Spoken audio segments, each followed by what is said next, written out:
Why do we have to leave our neighborhood? And it's like so sudden. What's going on? What am I going to do? Where am I going to go? What about my family? It's not fair what they did. They said it's not an eviction, but you tell me what a true eviction is. It makes you feel like they can just drop a nuclear bomb. It's been 1 year since residents of Johnstown's Prospect community were told to leave their homes. March 9th of last year, hundreds of residents receiving a letter telling them they had to be out in 30 days due to structural issues with the buildings there.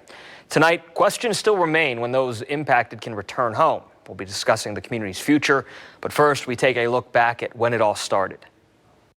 The documents say it all started on January 30th. A part of a ceiling collapsed on a resident. Former Prospect residents say leaving was even harder because Prospect was a tight-knit community. You want to go back home, and we can't. If it wasn't a future before, so how is it going to be a future later? Where am I going in 30 days? Regardless if they help pay for the fees or not, you want me to relocate my whole entire home. Getting everything out, it makes you feel kind of empty. You just told us we had to leave, and a lot of people, they're in disbelief. And it's like so sudden, all of a sudden. I cried. I really did cry, and I'm not a crier. This is, it's a lot of confusion. You know what I mean? A lot of people don't have nowhere to go. You have people that are low income here. You know what I'm saying? That, you know, really don't have nowhere to go. What if you don't have help? And the help is hard to get. They're crying. They have children. I mean, I feel for them. Why do we have to leave our neighborhood? What am I going to do? Where am I going to go? What about my family? I think that the citizens deserve to know, why exactly what's going on with the buildings itself, whether or not the residents will one day be able to come back, whether there's a different plan going forward. Being forced to leave your home is never easy. Our Mackenzie Jarrell, who has been following this situation since the beginning, tells us how this past year has been. She spoke with some of Prospect's residents about the ups and downs since relocating. And those she spoke with say they are eager to get back to the place they still call home. I spoke with some of these residents who tell me since relocating from the Prospect community, there's been ups and downs, but they are still eager to get back to the place they call home. March 9th, 2023. It was just a normal day until I went out to the mailbox and seen the old dreadful letter. We had to vacate our community because of structural issues, and they gave us 30 days on that. This letter says, please be advised that you will need to vacate your unit within 30 days of this notice. This is not an eviction notice. This action is being required at an abundance of caution due to information received during an outgoing structural inspection of Prospect community. I mean, at first it was a little crazy, a little hectic. There wasn't a lot of communication. At the beginning it was just a disaster. Just seeing all the friends crying and kids crying and elderly people crying, it took a toll on my heart. Why do we have to leave our community? I feel safe here. Now you're going to make me live somewhere that I'm unhappy, not safe. It makes you feel like they can just drop like a nuclear bomb, like right in a small center, like a small nuclear bomb that cleared out a whole block, a whole 2 blocks. Jeffrey Matula Jr. says within a few weeks, the entire Prospect community was cleared out and relocated. Well, right now I'm living here at Vine Street Towers on the 12th floor. It's been pretty good for the most part. Is it crazy to think it's been a year? Yeah. Since relocating, Matula says he has become chairman of the Prospect Tenant Association and tries to keep in touch with all of his neighbors from the Prospect community, like Cassandra and Bill Stickle. They're family. So tell me, how has the last year been since you guys had to leave Prospect? It's been a challenge. Leaving our home for 18 years, she cried, I cried.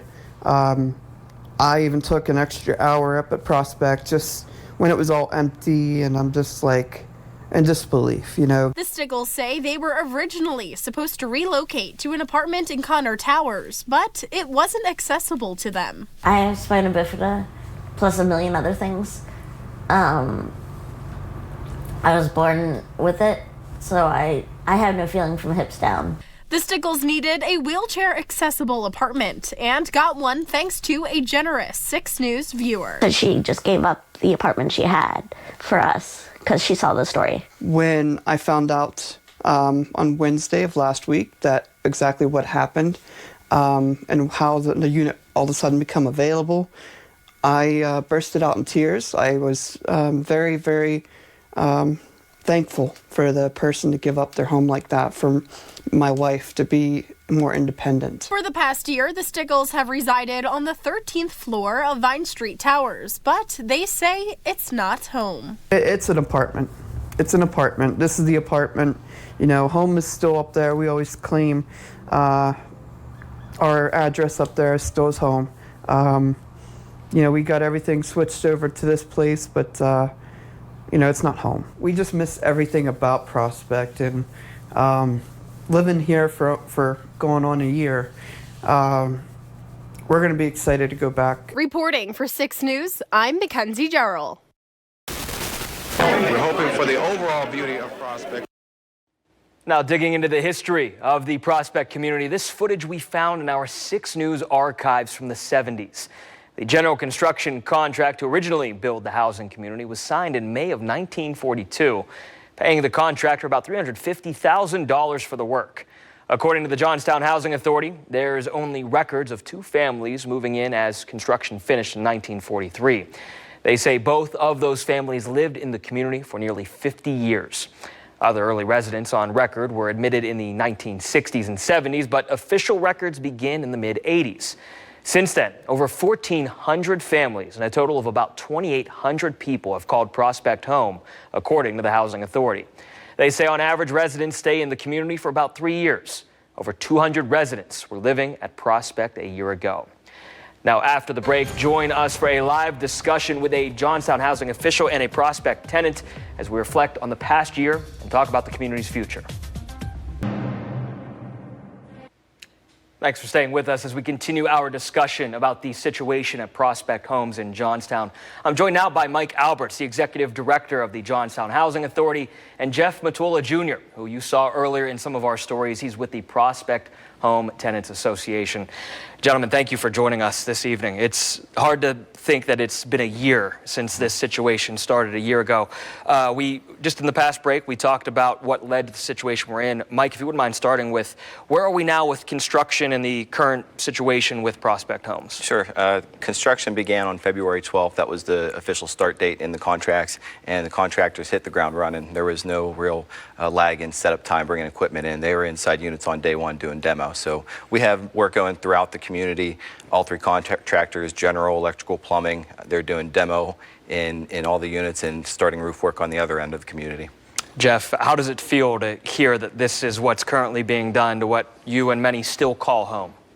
I'm blessed that everything's been coming together and everything like that, you know, with the cooperation with Johnstown Housing, HUD, and other officials that allowed this to happen. You know, it's, you know, when you live somewhere for 18 years and you get to become friends with people that you've known for over 5-10 years, and that they really do become your family after a while, you know. And I'm just blessed that, you know, like I said, Johnstown Housing and HUD, you know, they making it right, you know. And that's the thing about it, you know. A lot of people, they have a lot of controversy, you know, but I look at it this way, you know, with Mike, you know, taking on lead as executive director for Johnstown Housing, you know, he's been doing an awesome job.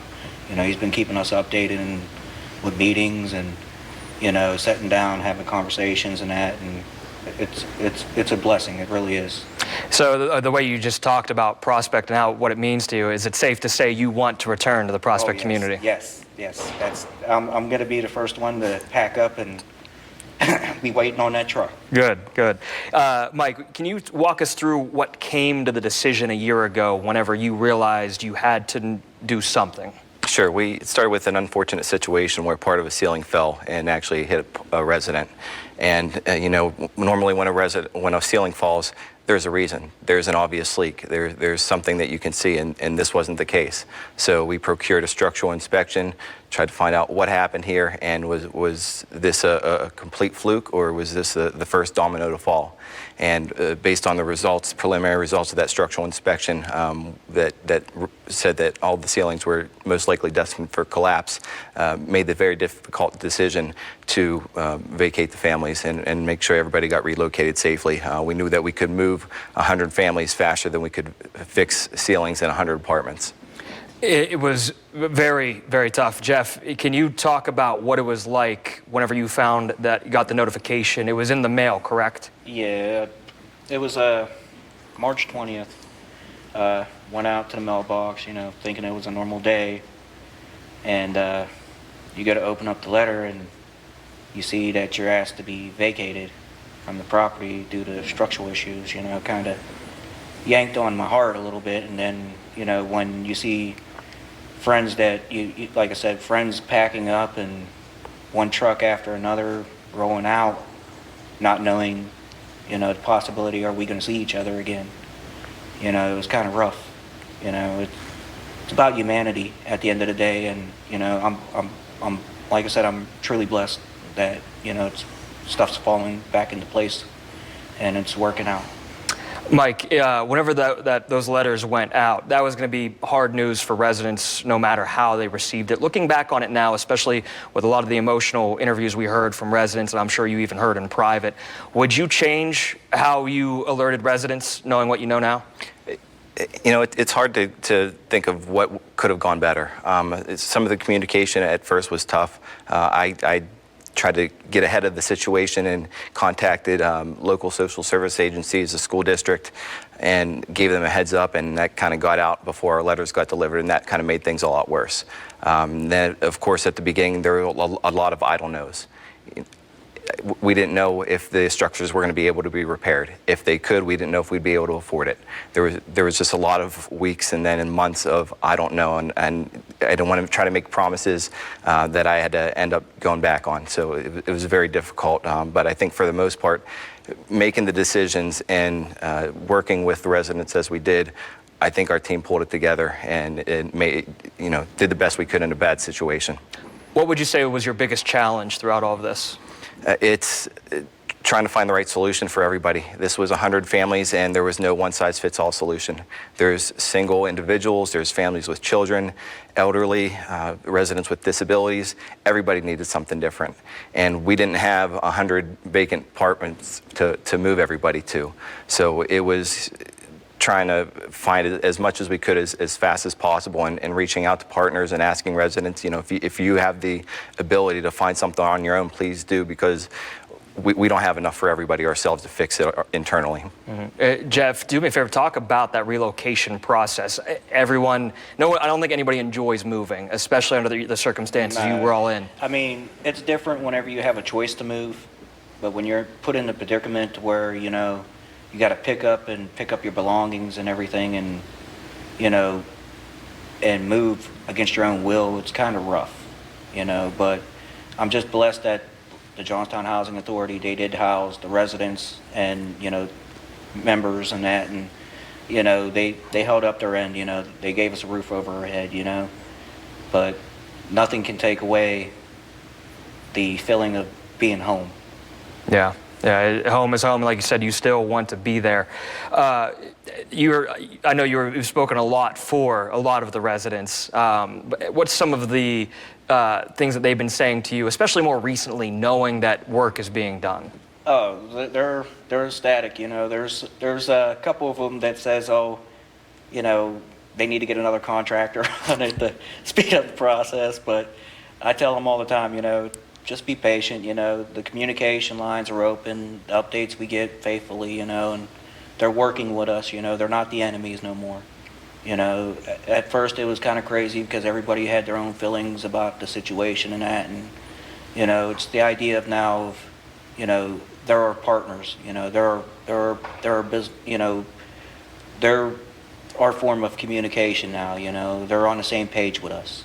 That's good to hear. We could follow up more on that in a minute. We are going to cut to a commercial break. We'll be back more on this discussion. Welcome back. We're still joined by Mike Alberts with the Johnstown Housing Authority and Jeff Matula Jr. with the Prospect Home Tenant Association. Gentlemen, we are a year removed from tenants being forced from their homes due to the structural issues that were discovered. What are your final thoughts on everything we've been through and where you are at now, Mike?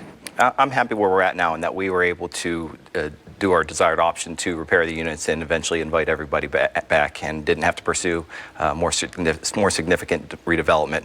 And looking ahead, I still don't have a schedule on when we can expect units to be ready and invite residents back, but we're still planning on being able to invite groups of residents back in a rolling basis as they complete different sections of buildings. Jeff, a year removed, how do you feel about everything? Can't wait to be home. I mean, just to be around friends and family that I grew up with, lived around, it's going to be awesome, to see everybody's face again. Mike, what did it mean because you had to deliver a lot of bad news. What did it mean to you to be able to know that things were progressing the way that tenants wanted them to and be able to deliver that news? It was a relief for us to be able to have some good news, but we knew it was still hard on everybody. They were still away from their home, and we knew it was still a long haul to get there. So it wasn't going to be an overnight fix, but it was good that we could at least give them something to look forward to. And like Jeff said, and he's not the only one that feels this way, they still call Prospect home. They want to come back. What does that mean to you? It means a lot that, it's a good place to live for them, and they want to come back and stay with us there. Gentlemen, thank you so much for your time. We look forward to continuing to cover the updates that happen at Prospect Homes. For those of you at home, stay tuned to our on-air broadcast and go to our website for more coverage of the Prospect Home situation. We'll be right back in 6 News at 6, starting shortly. Thanks for watching the WJAC YouTube channel. For more top stories and breaking news, be sure to subscribe to this channel and download our news app.